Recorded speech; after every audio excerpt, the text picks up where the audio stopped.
you spent around £20,000 or maybe even more on a high-performance road car and want to enjoy it to the full, you've either got to get on a racetrack or leave England and head for the autobahns of Germany. For this trip, we chose the Rover 220 Coupe Turbo, the fastest production car Rover's ever produced.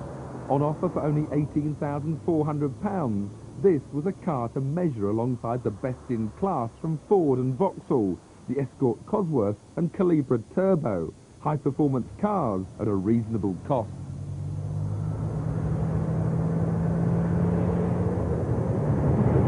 Now I'm relaxed and comfortable and cruising at 130 miles an hour. I'm not going to look at the camera or take my hands off the wheel, but it's perfectly safe in this high-performance car and perfectly legal on this quiet German autobahn. So often after accidents you hear that the cause was that people were driving too fast. But it's always a question of driving too fast for the conditions. Too fast round a corner, too fast in a built-up area. On a quiet English motorway, 80 miles an hour may well be perfectly safe. Whilst when it's busy, 70 miles an hour might be too fast. If it's raining, 50 miles an hour might be too fast. If it's foggy, 30 miles an hour might be too fast. But speed should always be related to the conditions. Indeed, the Rover at 130 miles an hour was relaxed and confidence-inspiring on the smooth autobahn. It was stable passing slower traffic, and because the Germans are used to these high speeds, the lane discipline is excellent. But as the traffic builds up, you do need to ease back. So the Rover is very impressive for high-speed cruising. But what's it like around country lanes? Let's take the scenic route.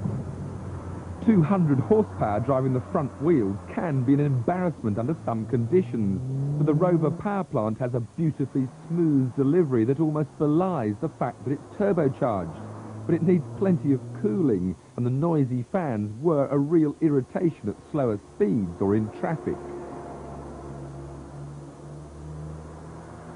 Handling around the tight hairpin bends didn't show the Rover at its best. Heavy, dead steering gave little feel. And was that wheel spin I detected? When this Turbo Coupe was launched, I was impressed when I heard it had traction control. But it hasn't. Well, it has if you count an advanced Torsen limited slip differential. But in modern terms, this is not traction control.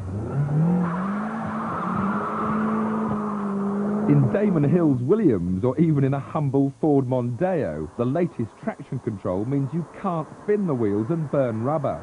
Electronics sense when the tyres are about to slip, and they then reduce engine power to prevent wheel spin.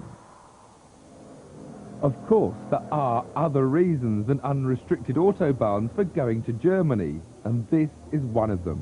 The Nürburgring is the best driver's circuit ever built, and it's open to anyone. And so out onto this old Nürburgring circuit.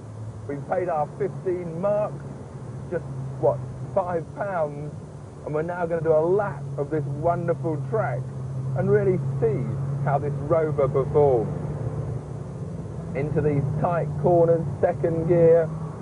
The Rover turns in very well as we power out, though. Traction good on that corner. Heading now down to Adenauer Bridge, one of another famous landmarks of the circuit.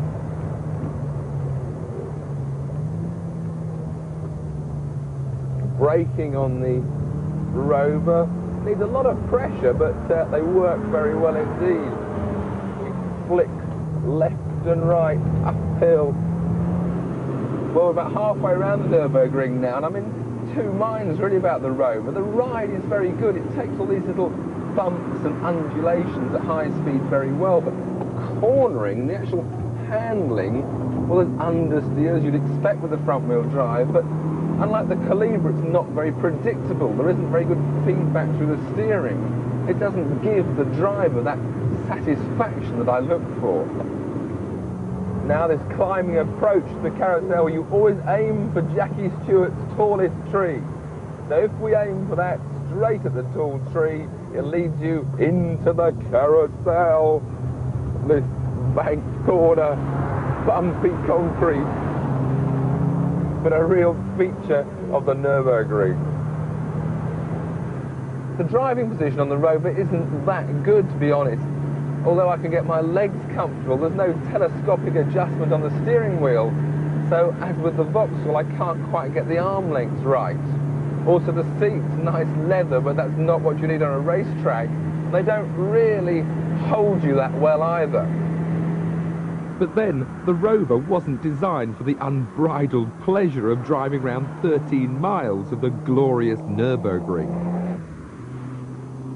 As a fast road car, it's attractive, well built and very quick in a straight line. But the spongy steering and unpredictable handling has taken away much of the fun. It beats the Vauxhall Calibra for its stylish interior, but for driver satisfaction, give me the Escort Cosworth any day.